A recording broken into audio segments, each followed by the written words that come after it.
Welcome to Travel 7 Rough Drivers forum again. Today I'm going to be doing a K&N filter on the actual Z900 RS, and so all obviously I've got to do is take off the little bolts in the front here, undo the seat, and start cracking. It shouldn't take that long. Seats off, and obviously the next thing is the little bolts here, which will take the side panels off, and then I can move the tank back. So I'm just going to take them out. So I'm going to take these out. They've got little plastic washers on them, so be very careful. Leave that one up loose.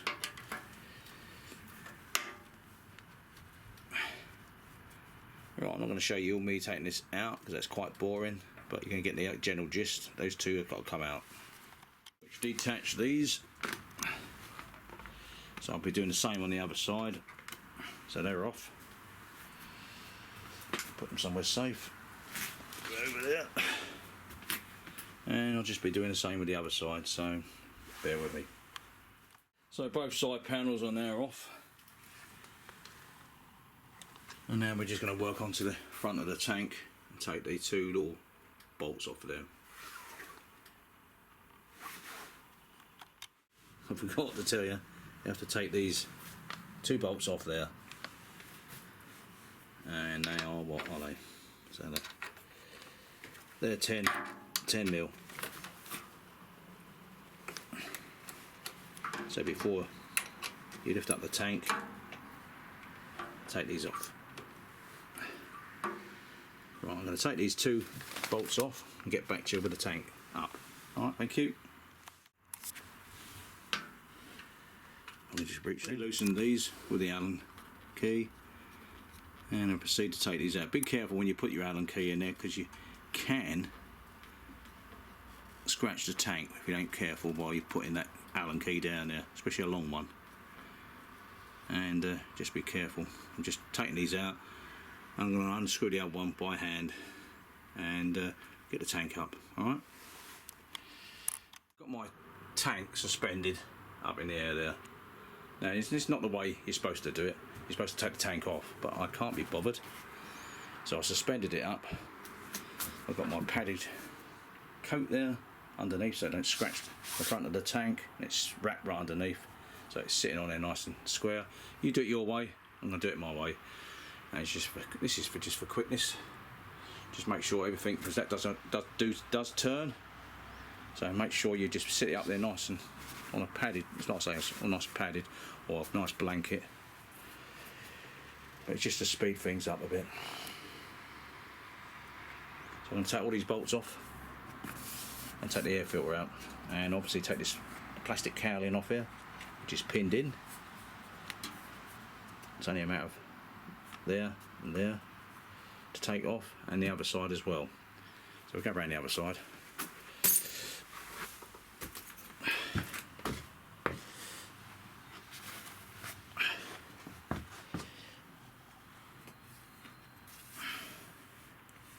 And that should all come off, so there you go. Let's undo this. Just taking all two plastics off. Now I'm just taking out all the screws all the way around here. Then I'll pull, I think there might be one right in the middle there, and take this off. Now you ain't got to follow what I'm doing, suspending my tank up there. It can be very dangerous, can fall off, but this is just a quick way of doing it. Make sure you put something padded behind there, because you're going to scratch your tank otherwise. And anyway, this procedure should go like clockwork. That middle one was a tricky one because it's on an angle going down there, and you can't really see it, so you need a torch just to get in to have a look at that one. So, but this is up now, and I will be taking this off. So, right, I can't do it with one hand, so I will take it off and see what's underneath. Point out there, it's on a hinge. This is on a hinge. This actual filter thing. And I don't know how to get the hinge off or whatever, but I lifted it up. You can still see the screw in there, and then the bell mouths there.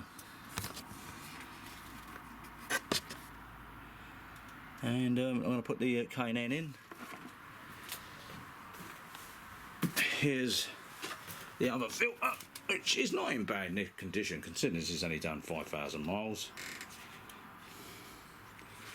You know, it's a shame to sort of throw it away really, but I'm putting the K&N in, and I won't need these, you know, I won't need these at all. I'll probably give it away to someone if they want to put it back in, because I'll be honest, it's hardly used. It's only done 5,000 miles, and it's very, not even dirty really. So that's that. So I'm going to go put that back in there. All the screws, like I say, have been out. It's on a hinge down there, so when you hinge it up and you just slide it in. So I'll put the K&N filter back in. I've just picked up the K&N filter out of the box, and it's still sealed up in its packet. You can see the old filter there. There's nothing wrong with the old filter at all. So it seems like a crime to change it over, but these are a lifetime.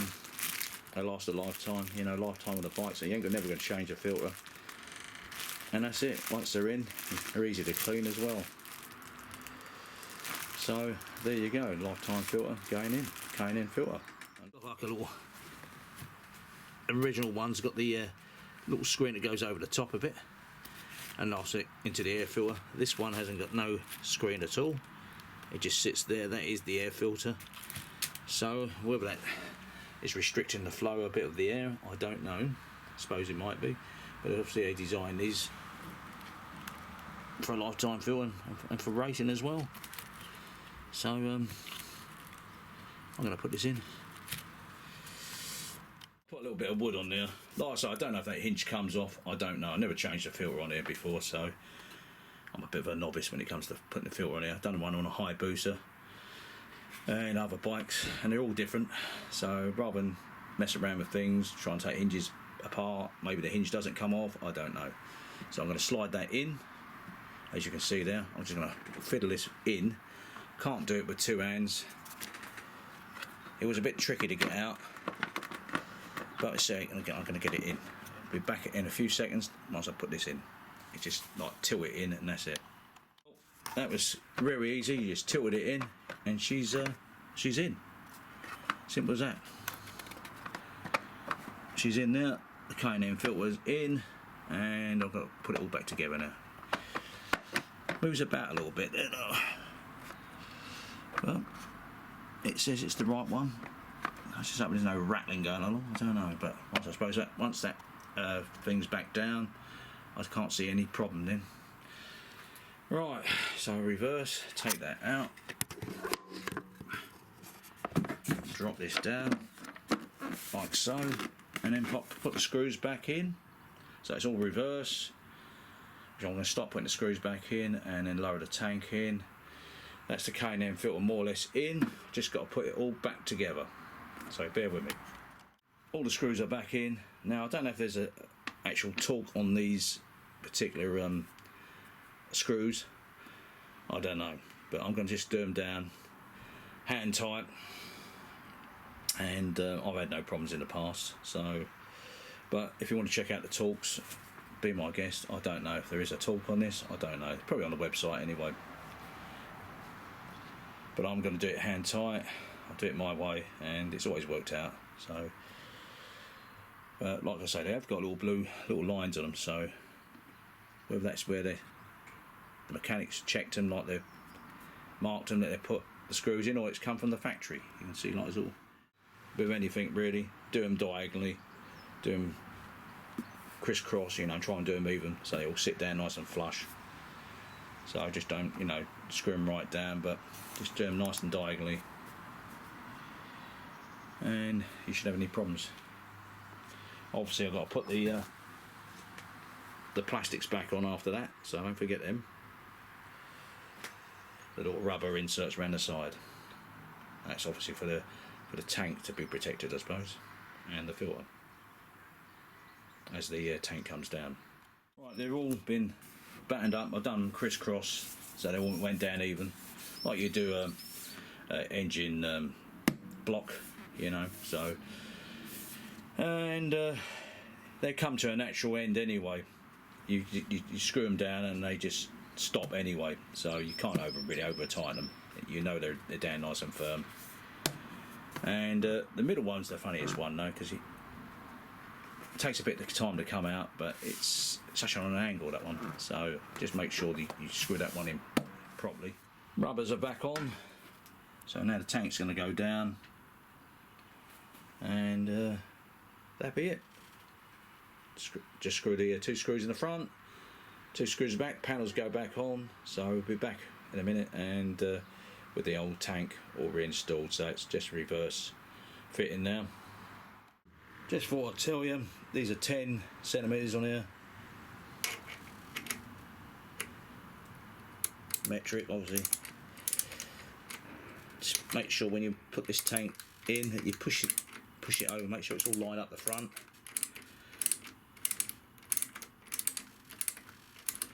Alright, we'll come back in a minute.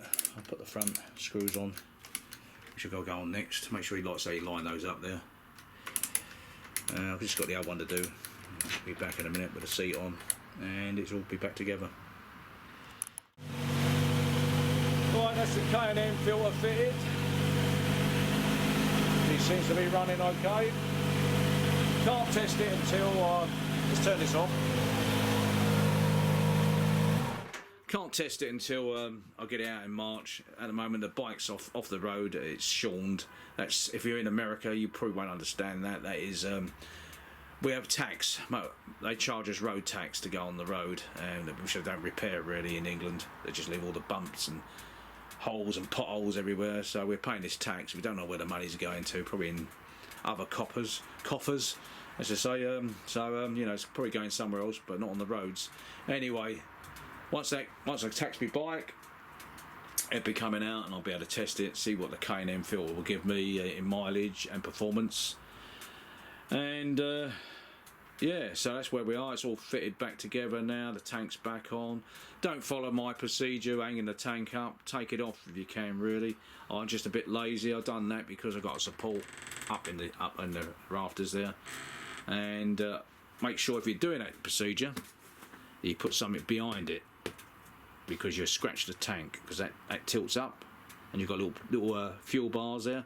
So just be careful you don't do any damage on that if you're going to do that procedure. But I'm going to take no responsibility for you doing that. If you drop your tank or you damage it and scratch it, don't blame me. That's just the way I'm doing it. The best way to is to take the tank off, and you've got no problems. It takes longer, but I didn't want to be longer. I just want to do it shorter. That's just me. Anyway, it's all fitted.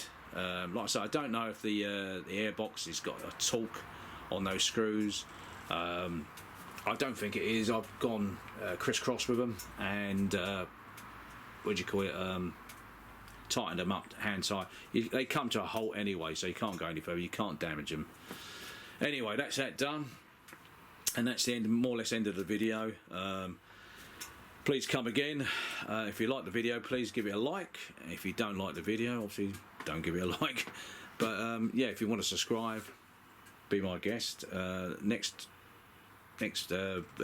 video will be the badges. I'll be taking the badges off and putting some white badges on, and hopefully they come out nice and straight.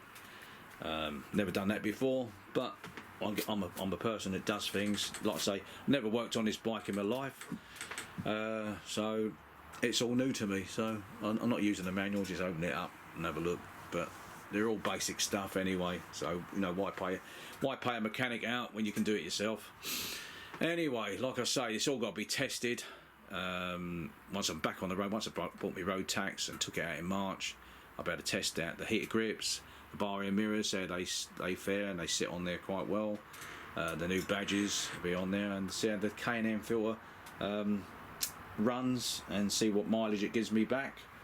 So yeah, that's that.